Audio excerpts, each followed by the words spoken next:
So let's go ahead and get started with the first example. There's a lot of different things that come in with doing separation of variables problems. So I'm going to try and point out a bunch of them in the first two examples that we do today, and then there'll be the group problem that actually gets to some other aspects of it. So the first example I want to do is one with time in it. It's basically a diffusion example. Del squared u equals 1 over alpha squared du dt. So as we said before, since it's second order in space, first order in time, we're already expecting some sort of diffusive behavior with the time dependence. Now, we're not sure what we're going to get for the spatial dependence. One thing to be aware of, when you're solving del squared u, what you get out of that largely depends on your coordinate system to a large degree and the symmetry you have. So we're going to use a 2D unit square. So you might imagine this is like a flat sheet of metal or something that you're solving for the distribution on. Whoops. Try and line up my axes better. So if this is y and this is x, we're going to make a unit square here, and we're going to let u of x0 equal u of 0y equal u of x1 equals u of 1y equals 0. So notice we have to do our boundary conditions along the whole edge. And that's why the boundary conditions are a function of x and y. They're at the 4 different edges here. I can also give boundary conditions for the derivative instead of the function itself, because it's second order. I can also give a mixture. On some boundaries I might give you the function, and some I might give you the derivative, the first derivative. Now, for the time, I still also need an initial condition, and we'll get to that later. For now, I'm not going to worry about the time, and that'll leave a constant of integration when we finish.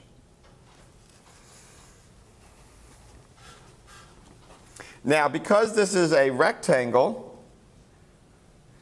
we're going to select Cartesian coordinates. But you could imagine that I gave you a disk in the plane, and then what would you use? Polar, and I'd write del squared u in polar coordinates, and I'd have a slightly different set of equations because of the derivatives with the thetas have r's in it and stuff, and I have to look a little more carefully at how to separate variables. It sometimes gets a little tricky what piece in your equation you call a constant. So those can be a little more challenging when you get into the spherical and cylindrical coordinates. Now, so if you go back to my list that I gave in the other lecture, the first thing we're going to do is select our coordinates, and we're going to do Cartesian.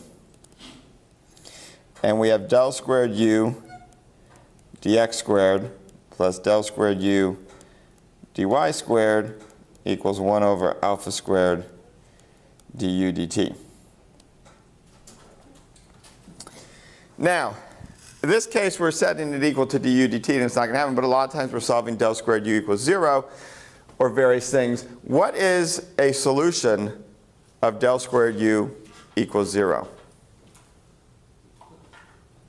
Give me something that solves the equation del squared u equals 0. U equals 0. Well, or more generically. U equals a constant certainly does. What else? U equals a linear.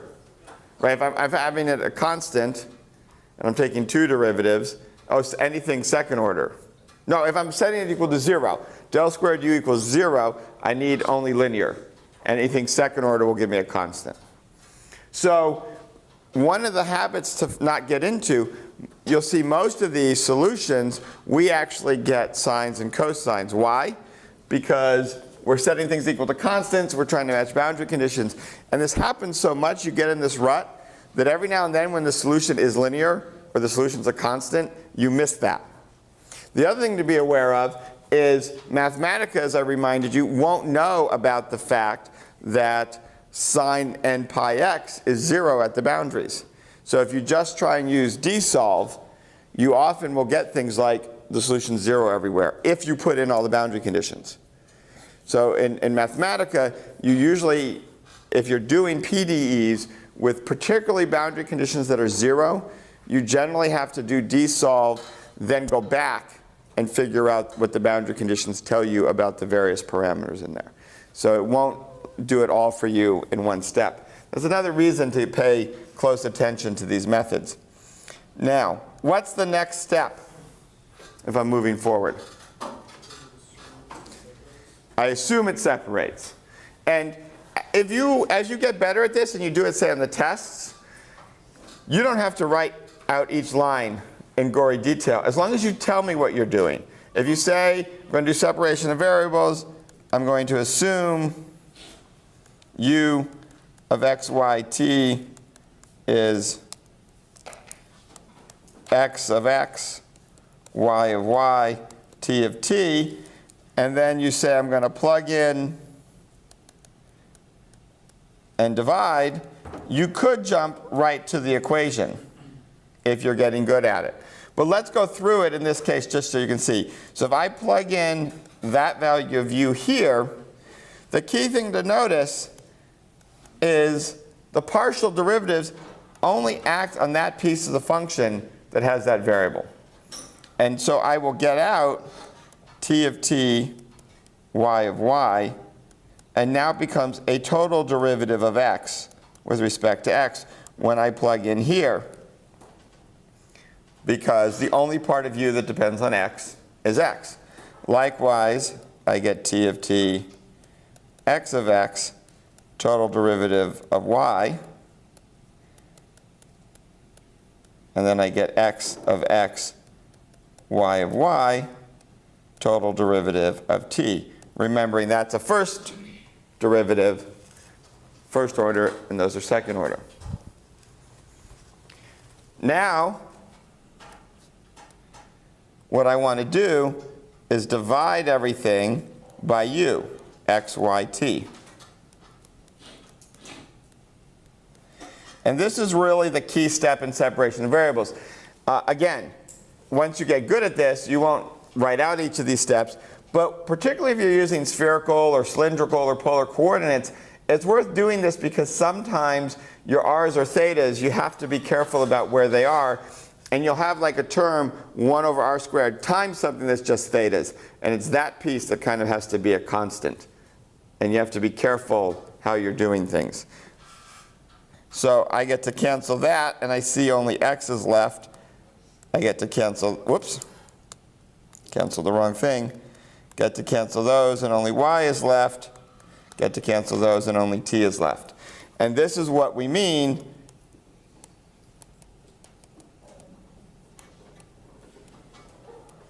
by getting the equation separated.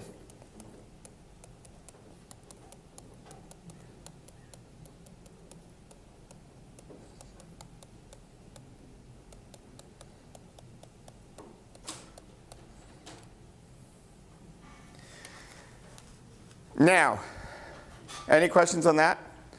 That's the very formulaic part. Now there's two ways I can proceed at this point, and I'm going to demonstrate it, in different ways in the different problems. At this point, I can now, again, continue formulaically. What do I now know? Every one of these things has to be a constant.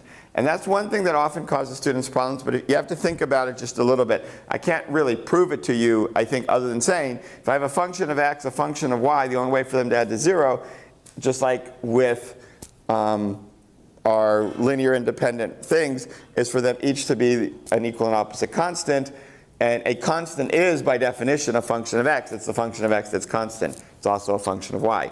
It's the only function of x and y that can be used to cancel. If I leave any x or y dependence or t dependence, then there'll be some value of y, x, and t I can pick where they won't cancel. It's that simple.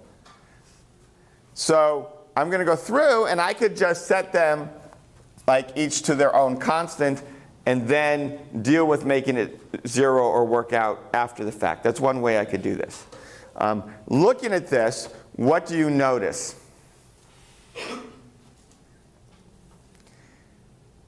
And that's why we do ordinary differential equations and memorize solutions. What do you notice? If you set them to constants, you get that second derivative of x is equal to x, which is sine cosine, So the y, and then t is e's.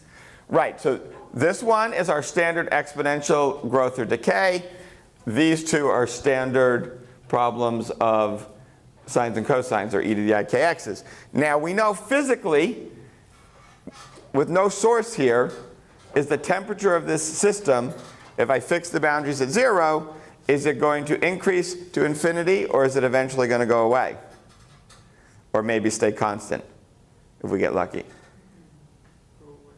Yeah, it can't diverge to infinity. That's unphysical, right? I'm not heating the thing. There's no input of heat. So e to the lambda t is an unphysical solution. So what we want to do right from the beginning is set this piece equal to minus lambda. And the argument here is e to the lambda t is unphysical. That's why we're doing this. And so we solve this one first.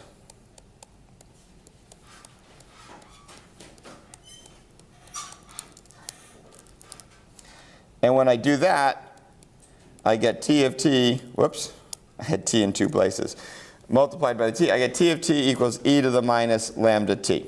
Now, there's a constant of integration, but I'm going to have constants of integration all over the place.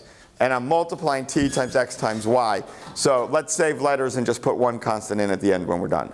Right? Because the constant of integration here is multiplicative. Because again, we do the natural log thing and all of that. So it's an a e to the minus lambda t would be the constant of integration in this case. Now, that allows me to rewrite the space and time ones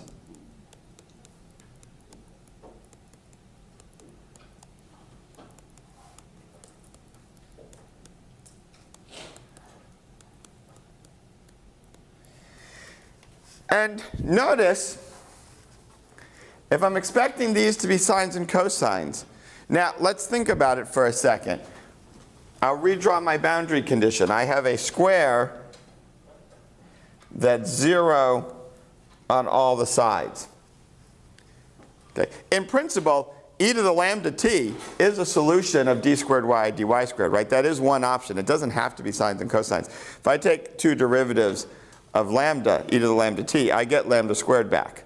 So if this is a positive number, I would get an exponential. If it's a negative constant, that's when I get sines and cosines, because the two derivatives give me the negative. And that's why understanding how the ordinary differential equations work is key to solving these PDEs, because you really want to understand each piece.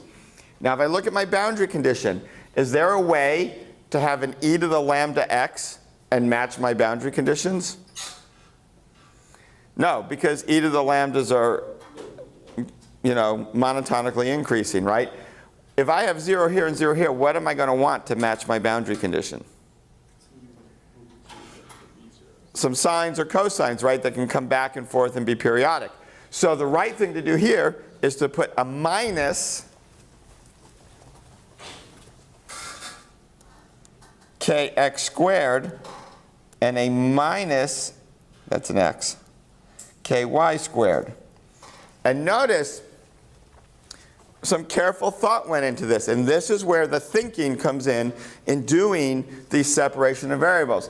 I recognize this equation as either being e to the I kx's or e to the lambda x's. I recognize that the boundary condition is best solved by the sines and cosines. I am doing an eigenvalue eigenvector problem. I have an eigenvalue eigenvector situation here. D squared x dx squared equals some constant times x. And by knowing the boundary conditions, that's setting my eigenfunctions. The eigenfunctions I want are sines and cosines. That sets my eigenvalues. The eigenvalues I want are negative k squared. Okay, so let me actually write that down. Without any thinking ahead of time, I would have this eigenvalue equation. And the logic is the eigenfunction I need is sine and cosine, that tells me the eigenvalue I need is lambda equal to minus k squared. And that's the process I used. And that's why all of this stuff we've done in this class, thinking about eigenvectors, thinking about eigenvalues, thinking about the ODEs, comes back and becomes important. So if I take this here, I'm now able to do the two x equations separately. Well, actually, the first thing I notice is this gives me a relationship between my constants. So I have minus kx squared minus ky squared equals minus lambda over alpha squared. So when I'm done, lambda is alpha squared kx squared plus ky squared. And this is one of the things that has to happen. As you go through the problem, you have to slowly replace various constants with the other things that came out. Right? For this to be a solution, that's the relationship I need between my constants. So that gives me lambda as a function of the k's. And the k's I'm going to get because my x solution is a sine kxx plus b sine kxx. And my y solution is some other coefficient, cosine sine ky y plus d cosine ky y. And now what's my next step? Right? Because I recognize my equations are harmonics. We've already said the solutions are sines and cosines. It's second order, so I get two constants. There's my two constants. Now what do I do? Apply the boundary conditions. So if it's going to be 0 at 0, what do I need to do? Get rid of the cosines. So these go away because u of 0x equals u, 0y equals u of x0 equals 0. Now what do I do over here since u of 1y equals u of x1 equals 0? How do I meet that boundary condition? When else is sine equal to 0? It's half periods, n pi. So I'm going to get kx equals pi times some integer which I'll call nx, and ky equals pi times some integer which I call ny. And so when I put this all together, I now have u of x, y, t equals some amplitude that was left over, e to the minus lambda, and I'm going to note it by sub nx sub ny, times sine of pi nxx sine of pi ny y, where lambda nx ny equals pi squared alpha squared times nx squared plus ny squared. So, and in fact, this amplitude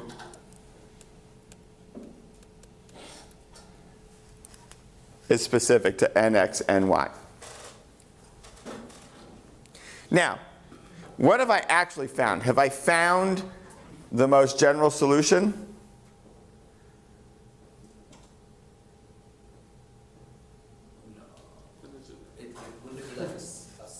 Well, what really is the sum of all of these is actually my general u, right? Because again, my linear operator happened to give me a complete basis. It's a linear function, so to get the most general solution, I sum. And now we see, how do you think, oh wait, I forgot something. I apologize. T. It was e to the minus lambda t. Does that translate to something in the next? Nope. Nope. Lambda is still this. Lambda is a constant. I just needed my time dependence. Now, what condition I've not applied yet? The time condition, my initial condition. I need to get my ANs. Notice I still have unknown constants. I'm going to get that from u of x, y, 0 equals the sum of nx, ny, anx, ny, sine pi nx x, sine pi ny, y. And what do I know about sine functions? They are what? Zero at. Yeah, I know they're zero at places. What's more exciting about them? They're like Fouriers. And what is the one thing I've told you you're going to learn in this class and not forget? Projection. Projection. Sines are orthogonal. So to get the coefficients, I would just do dot products. If I dot product this with a sine, right, if I want the mth term of this, if I want m sub x p sub y, I just take the dot product with sine m sub x, sine p sub y. All the other terms in the sum are 0 because they're orthogonal, and I get this coefficient out. And that's why we do projection. It all comes back full circle. Now notice, what was key in this, in a sense, is going all the way back up here. The spatial operators were Hermitian. So we knew whatever solution we got was going to be orthogonal eigenvectors when we did the eigenvector problem, which the separation of variable gives us an eigenvector problem. Now the time one was not Hermitian in this case, but it didn't matter because I don't need to project out on time. Right? My e to the minus lambda t, I'm just setting equal to 0. And I'm using. How did you know that was Hermitian? We just remember that the d squared operator is Hermitian. But if I integrate it twice by parts, my minus signs cancel, and it works. Now, what I want to do is demonstrate this for a particular case. For that, we're going to switch to Mathematica. I just want to make sure there are any questions on this before I stop and go to Mathematica. We'll do that in Mathematica, so I think that'll be the best place to see it.